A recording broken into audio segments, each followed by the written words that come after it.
अस्सलाम वालेकुम dear students, क्या हाल है। उम्मीद करता हूँ कि आप सेहत के बेहतरीन हालत में होंगे। डियर स्टूडेंट, जैसे कि आपको मालूम है कि हमने सेकंड ईयर मैथमेटिक्स स्टार्ट की है और इसका फोर्थ लेक्चर है। सेकंड ईयर मैथमेटिक्स के लेकिन के हो, पंजाब हो, सिंध हो, जो भी हो, लेकिन mathematics up to FSc level तक जो भी कंसेप्ट है उसको हर स्टूडेंट को समझना हो, किसी भी बुक से हो, जिस लेक्चर से भी हो, तो उसके लिए ज़रूरी है कि वो किस बोर्ड वाले से या किस ट्यूटर से या किस किस्म के ट्यूटोरियल से वो आसानी से सीख सकता है। तो आज हमारा लेक्चर नंबर फोर्थ है, chapter number 1 function and limit में। और अभी तक मैंने लिमिट को नहीं छेड़ा, क्योंकि अब पहले जो कि फंक्शन के बारे में कंफ्यूजन बहुत से स्टूडेंट्स को है और अब भी चला आ रहा है। अब उस कंफ्यूजन को बिल्कुल मैं क्लियर करना चाहता हूँ यहाँ पर।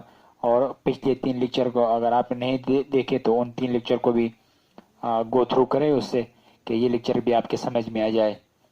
तो ये लेक्चर नंबर 4 और फर्स्ट चैप्टर में फंक्शंस। अब हम बुक की तरफ जा रहे हैं। पहले 3 बुनियादी लेक्चर वो भी बुक से मुताल्लिक़ थे, लेकिन उनमें बहुत सी बुनियादी बातें थी जो कि स्टूडेंट के जहन में बहुत फंडामेंटल क्वेश्चन आया करता था कि फंक्शन क्या होता है।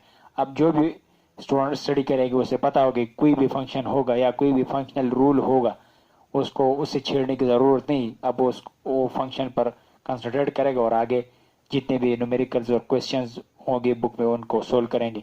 अब वो इसी चीज़ पर कंसंट्रेट करेगा कि किसी क्वेश्चन को किस तरह सोल्व किया जाता है। तो डियर स्टूडेंट्स, फंक्शन जो है, अब हम देखते हैं कि ये फंक्शन लफ्ज़ पहली दफ़ा किसने इस्तेमाल किया या किसने कहा। तो function, the word function coined first time by the mathematician Gottfried Leibniz. ये लेबनीज एक मैथमेटिशियन है, आई थिंक जर्मन मैथमेटिशियन है। उन्होंने फर्स्ट टाइम जो कि कंसेप्ट है फंक्शन का, उन्होंने कहा कि कोई चीज़ फंक्शन क्या होती है और फंक्शन किस तरह होती है मैथमेटिक्स में। अब नोटेशन की बात रह गई थी कि इसको किस तरह नोटिफाई किया जाए, दिखाया जाए। तो एक और साइंटिस्ट है, and the notation was introduced by the Leonhard Euler. तो लियोनहार्ड आइलर जो कहते हैं, उन्होंने ये एक नोटेशन दिया कि y is equal to f of x. जिस तरह के आप लिखते चले आ रहे हैं y is equal to f of x, y is equal to f of x. अब हम इस चीज़ को भी एक्सप्लेन करेंगे। अब मैं इसको थोड़े से इंग्लिश में आपको एक मरतबा से गो थ्रू करता हूँ और फिर उर्दू में इसी चीज़ को आपको एक्सप्लेन करता हूँ। तो आप इस चीज़ को गौर से देखिए कि a function y is equal to f of x is a rule, या यहाँ पर एक और लफ्ज आ सकता है। तो एक और नहीं, 3-4 किस्म के लफ्ज आ सकते हैं। तो आपको वो लफ्ज आपको कभी कंफ्यूज न करे। क्या क्या लफ्ज आ सकते हैं यहाँ पर? रूल भी आ सकता है, मैनर आ सकता है, मैपिंग भी आ सकती है, रिलेशन भी आ सकता है, करस्पॉन्डिंग भी आ सकता है। तो डियर स्टूडेंट, आपको ये चीज़ भी बहुत दिक्कत करेगी। यहाँ पर रूल भी आ सकता है, मैनर, ये सब की सब चीज़ें यहाँ ये लफ्ज भी लिखा होगा, या ये होगा या ये होगा या ये होगा या इनमें से कोई एक होगा। तो ये सब के सब लफ्ज एक ही माना देते हैं डियर स्टूडेंट। तो आपको ये चीज़ दिक्कत न करे कि अगर किसी जगह पर ये लिखा आ जाए तो आप कहेंगे इसका क्या मतलब है, या इसका सब का मतलब एक है। A function y is equal to f of x is a rule that assigns for each value of the independent variable, जो कि independent variable होगा। इसको मैं एक्सप्लेन करूंगा, दोबारा मैं पढ़ता हूँ। जो कि x है, a unique value of the dependent variable output of y, के आउटपुट में हमें एक वैल्यू मिलेगी। तो किस तरह मिलेगी, अब हम देखते हैं, इसको उर्दू में एक्सप्लेन करते हैं। ठीक है, देखिए। तो function, a function y is equal to f of x is a rule, manner, mapping, relation, correspondence that assigns for each value of the independent variable, जो कि इनपुट के तौर पर हम इस्तेमाल करेंगे a unique value of the dependent variable, जो कि आउटपुट में हमें मिलेगा इक्वल टू, यानी कि वो y के बराबर होगा। तो डियर स्टूडेंट, पिछले 3 लेक्चर आपको अच्छी तरह आपने देखे हैं, उसमें मैंने बहुत से रियल लाइफ के फंक्शन बताए आपको। आप उन्हीं फंक्शन को जहन में रखकर इस डिफिनेशन को अप्लाई करें, क्योंकि वहाँ पर हमारे साथ जो हम फंक्शन के साथ डील कर रहे थे, हमारे पास बहुत सारे फंक्शन थे, बहुत सारे। अब उन सभी फंक्शन को एक जानिब रखकर हमें पता है कि फंक्शन क्या होता है। अब हम सब के लिए एक जनरल डिफिनेशन यहाँ पर बनाते हैं। तो क्या वो क्या कहता है कि फंक्शन वो रूल है, वो मैनर है, वो मैपिंग है, वो तरीक़ेकार है, वो मुताबिकत है जिसमें किसी भी एक्स के एक वैल्यू इनपुट करने से हमें आउटपुट में y की एक वैल्यू मिलेगी, लेकिन y की वो वैल्यू क्या होगी, यूनिक होगी। इसका क्या मतलब हुआ कि x की एक ही वैल्यू आप पुट करेंगे आपको एक ही वैल्यू मिलेगी, यानी आपको x की एक वैल्यू पुट करने पर आउटपुट में y की कभी दो वैल्यू नहीं मिलेगी। जब तब ये कंडीशन सेटिस्फाई हो तो हम उस रिलेशन को फंक्शन कहेंगे, उस करस्पॉन्डेंस को फंक्शन कहेंगे।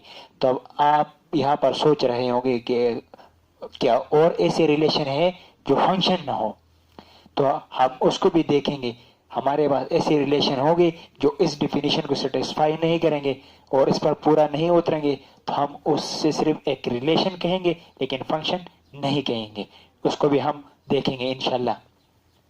तो डियर स्टूडेंट, अब आप गौर से देखें, मैंने बहुत सिंपल बिल्कुल बुनियादी एग्जाम्पल ली है, और जब ये बुनियादी एग्जाम्पल आप समझ गए तो मैं एक गारंटी देता हूँ कि आप बुक के सब फंक्शन और इक्वेशंस को सब को खुद सोल्व करेंगे। मैंने यहाँ पर एक एग्जाम्पल लिखा है, एक बहुत सिंपल एग्जाम्पल। मैंने लिखा कि y इक्वल टू एक्स, कोई f वगैरह में इसके साथ पुट नहीं किया कि फंक्शन है, लेकिन मैंने यहाँ पर एक रिलेशन लिखा है। अब y इक्वल टू मैंने x लिखा, यहाँ पर मैंने x की एक वैल्यू पुट की 1, तो मुझे आउटपुट में y की भी एक वैल्यू मिली। वो क्या है, वो भी 1 है, लेकिन y की एक वैल्यू है। इसी तरह मैंने y के लिए वैल्यू पुट की 2, x के लिए मैंने वैल्यू पुट की 2 तो आउटपुट में मुझे x की एक वैल्यू पर आउटपुट में y की एक ही वैल्यू मिली, वो भी 2 है लेकिन एक ही वैल्यू है। इस तरह x की मैंने 3 वैल्यू पुट की 3 और आउटपुट में मुझे क्या मिला, वो भी 3 मिला। ये भी हम डिस्कस करेंगे किस तरह ये पैटर्न देता है, किस तरह इसको हम फिर ग्राफ पर शो कर सकते हैं। यहाँ पर मैंने x के लिए -1 पुट किया तो आउटपुट में y के लिए -1 आया, x के लिए मैंने -2 पुट किया इस रिलेशन के मुताबिक, और y के लिए मुझे आउटपुट में -3 मिला। यानी x के एक ही वैल्यू के लिए मुझे आउटपुट में y की भी एक ही यूनिक वैल्यू मिल रही है। तो ये एक रिलेशन है। अब ये एक रिलेशन है, लेकिन ये रिलेशन इस डिफिनीशन को सेटिस्फाई करता है, इस डिफिनीशन को फॉलो करता है, इस पर पूरा उतरता है, तो इस रिलेशन को मैंने फंक्शन कह दिया। क्योंकि अब मैं बाद में एक और रिलेशन लगूंगा इस तरह, उसमें थोड़ी सी चेंजेस होगी लेकिन डिफिनीशन उस पर पूरी नहीं उतरेगी, तो फिर वो एक रिलेशन होगा लेकिन फंक्शन नहीं होगा। यहाँ पर इस रिलेशन से मुझे पता चला कि x की एक वैल्यू -1 पुट करे तो -1 आता है y के, और अगर आप x की वैल्यू +1 पुट करते हैं तो y की वैल्यू +1 आती है, लेकिन यूनिक और सिर्फ एक वैल्यू आती है। कैसे? और तो इस रिलेशन को हमने क्या कहा, फंक्शन कह दिया। क्यों? क्योंकि हमने पढ़ा था एरिया ऑफ द सर्कल के बारे में। यहाँ पर r की 1 वैल्यू ये इक्वेशन है और हम देखते हैं कि ये फंक्शन है। तो अब हम देखते हैं r की एक वैल्यू हमने पुट की तो हमें यहाँ पर रिजल्ट में क्या है, पाई मल्टीप्लाई बाय 1 यूनिट्स, जो भी यूनिट हो। इस तरह आर की वैल्यू हमने 2 पुट की तो हमें आउटपुट में क्या आया, 4 पाई यूनिट्स, जो भी यूनिट हो, मीटर हो, सेंटीमीटर हो, जो भी हो। अब डियर स्टूडेंट, आप यहाँ से आपके जहन में एक क्वेश्चन आएगा, एक सवाल आएगा। आप स्टूडेंट कहेंगे सर ये 1 2 3 4 वगैरह ये आपने कहाँ से पुट किया, ये क्या है? ये नंबर सिस्टम में आपने बिल्कुल डिटेल में पढ़ा, लेकिन मैं आपको यहाँ पर क्लियर कर दूं। हमारे पास रियल वर्ल्ड में, रियल दुनिया में एक रियल नंबर लाइन है, एक रियल नंबर सिस्टम है, बिल्कुल वो मौजूद है हमारे पास। तो उसको हम क्या कहते हैं, real number system. Real number system कहाँ से बनकर आता है, रेशनल और इरेशनल नंबर का जब यूनियन लिया जाता है तो हमारे पास एक बहुत बड़ा सिस्टम फाइंड आउट हो जाता है, जिसे हम क्या कहते हैं, रियल नंबर सिस्टम। उसके अंदर जितने भी सब के सब छोटे छोटे सिस्टम, वो सब के सब उसके अंदर मौजूद होते हैं। तो वहां से रियल नंबर के सेट से हमारे पास बहुत बड़ा सेट है, और उसको हम फिर एक एक्स एक्सिस पर हॉरिजॉन्टल लाइन पर दिखाते हैं। तो उस पर क्या मौजूद है, अगर यहाँ पर आप देखें, 0 के राइट में आप चले जाए सब के सब पॉजिटिव और लेफ्ट में सब के सब नेगेटिव। इसी तरह लॉग ऑफ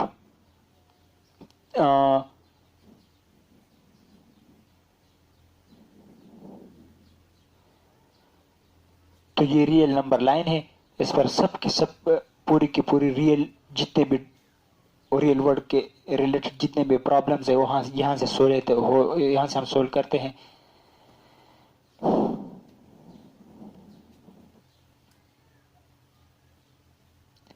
तो ये वैल्यू हम कहाँ से पुट करते हैं? वैल्यू को हम यहाँ से पुट करते हैं या रियल नंबर लाइन से, या रियल वैल्यू जो हमारे पास मौजूद है, या रियल वैल्यू बहुत बड़ा सेट है उससे हम वैल्यू लेकर पुट करते हैं। अगर हम साइन 0 डिग्री दे दे तो हमें 1 मिलता है, तो 1 कहाँ पर मौजूद है? वो इसी लाइन पर मौजूद है। अगर √7 की वैल्यू हम फाइंड करना चाहते हैं वो भी इसी लाइन पर मौजूद है। अगर हम पाई की वैल्यू देखें 3.14 वो कहाँ पर मौजूद है? वो भी एक रियल वैल्यू है, वो भी इसी लाइन पर मौजूद है। Up to positive infinity and negative infinity, इस इन्फिनिटी को मैंने रेड लाइन से सर्कल किया है, इसको भी ये जस्ट एक कॉन्सेप्ट है, हम इसको इस्तेमाल यहाँ पर नहीं करते क्योंकि ये जस्ट एक नोटेशन है, ये एक नंबर नहीं है। लेकिन हम अगर यहाँ पर नंबर लाइन को दोनों तरफ एक्सटेंड कर दे तो हम कहेंगे कि कहाँ से कहाँ तक। तो ये पॉजिटिव इन्फिनिटी और नेगेटिव इन्फिनिटी, लेकिन ये दोनों भी इसमें हम शामिल नहीं करते, जस्ट एक कंसेप्ट के तौर पर हम ले लेते हैं, हम इन नंबरों से डील करते हैं। इसी तरह log of 1000 is equal to 3, तो ये वैल्यू कहाँ से, ये वैल्यू कहाँ पर मौजूद है? वो भी यहाँ पर हमारे पास इस एक्स एक्सिस पर मौजूद है, इसी से हम वैल्यू लेकर उसमें पुट करते हैं। ठीक है डियर स्टूडेंट्स, तो ये एक रियल सिस्टम है, इससे हम वैल्यू लेकर पुट करते हैं और हमें आउटपुट में जो भी फंक्शन से रिलेशन से मुताल्लिक जो भी क्वांटिटी है वो हमें मिलती है। तो डियर स्टूडेंट, आप यहाँ तक समझ गए? आप देखिए, अब हमने इससे पहले लिखा था क्या लिखा था? हमने लिखा था कि y is equal to x लिखा था। x के लिए हम एक वैल्यू देते थे तो हमें आउटपुट में एक ही वैल्यू मिलती थी y की, जो कि यूनिक और एक ही वैल्यू होती थी, यानी x की एक वैल्यू पुट करने पर हमें दो वैल्यू नहीं मिलते थे। अब यहाँ पर हमने रिलेशन की भी बात की थी और यहाँ से मैंने मिटा दिया है, लेकिन हमने कहा था कि हर रिलेशन भी फंक्शन नहीं हो सकता, हर फंक्शन रिलेशन हो सकता है। अब हम यहाँ पर एक रिलेशन लिखते हैं, वो जस्ट एक रिलेशन होगा लेकिन फंक्शन नहीं होगा। अब उसको क्लियर करते हैं। मैंने यहाँ पर लिखा y² is equal to 2x। अब मैं लिखता हूँ यहाँ पर y² इज इक्वल टू 2 और x की जगह फॉर एग्जाम्पल मैंने 2 पुट किया, y² इज इक्वल टू 4, तो y इज इक्वल टू, अब इसको हम इस तरह लिख सकते हैं +-4, रूट से जो भी निकली +-2। तो यहां पर हमने x की एक वैल्यू पुट की, जस्ट हम अब रिलेशन की बात कर रहे हैं। किस चीज की? रिलेशन की। अब ये एक रिलेशन मैंने लिखा, इससे पहले हमने ये रिलेशन लिखा था, हमने ये रिलेशन लिखा था इससे पहले और उसको हमने डिटेल में स्टडी किया कि वो रिलेशन क्या था। वो डिफिनेशन सेटिस्फाई हो रही थी कि x की किसी एक वैल्यू के लिए इनपुट करने से y की एक यानी एक ही यूनिक वैल्यू होगी। यहाँ पर x की एक वैल्यू पुट करने से, x की एक वैल्यू पुट करने से हमें y की दो वैल्यू मिल रहे हैं। तो इसका मतलब ये हुआ कि ये एक रिलेशन है। अलजेब्रिक हम जब देखते हैं तो ये एक रिलेशन है लेकिन फंक्शन नहीं। क्यों? क्योंकि there is a two value for independent variable x, while putting here independent variable x is equal to 2, so we get in the result in output there is two values। तो इसका मतलब ये हुआ कि x की एक value put करने से हमें दो वैल्यू मिली, तो y की x की एक वैल्यू पुट करने से y की दो वैल्यू मिली, क्योंकि फंक्शन की डिफिनेशन को सेटिस्फाई नहीं करते। और इसमें आप x की जो भी वैल्यू पुट करें तो आपको y की बिल्कुल अलग और एक यूनिक वैल्यू मिलेगी। अब हम आते हैं उस नोटेशन को y is equal to f(x) को थोड़ा सा एक्सप्लेन करते हैं।